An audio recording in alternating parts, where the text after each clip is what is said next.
Slab city আমেরিকার শেষ স্বাধীন রাষ্ট্র নাকি সভ্যতার শেষ প্রান্ত?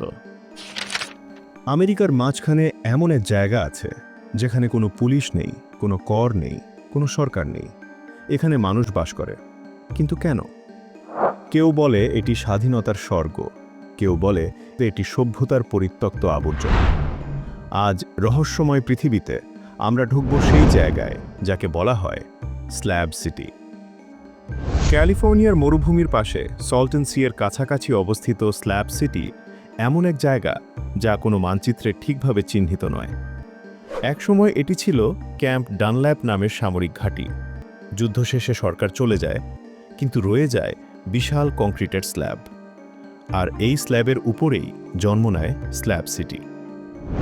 স্ল্যাব সিটিতে কোনো মেয়র নেই, কোনো পৌরসভা নেই, এখানে কোনো বিদ্যুৎ বিল নেই, কোনো কর নেই, কোনো নিয়ম নেই। এখানে মানুষ নিজের নিয়মে বাঁচে, নিজের মতো করে। কেউ এসেছে সমাজ থেকে পালিয়ে, কেউ এসেছে স্বাধীনতা খুঁজতে। কিন্তু প্রশ্ন হলো, নিয়মহীনতা কি সত্যিই স্বাধীনতা? এখানে জীবন সহজ নয়।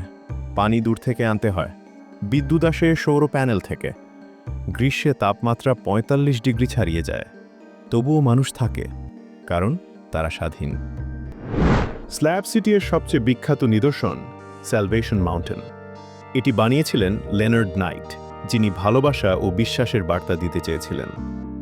মরুভূমির মাঝে এই রঙিন পাহাড় যেন মানুষের আশা। স্যালভেশন মাউন্টেনের পাশে আছে ইস্ট জিসাস, যেখানে পুরনো জিনিস দিয়ে তৈরি হয়েছে অদ্ভুত শিল্প।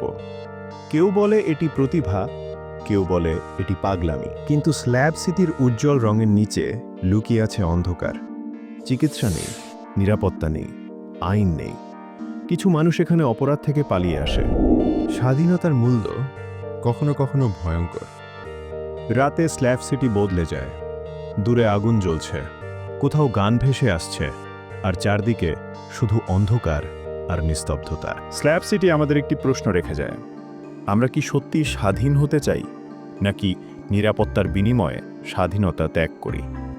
স্ল্যাব সিটি আমেরিকার শেষ স্বাধীন ভূমি, নাকি সভ্যতার ভুলে যাওয়া প্রান্ত?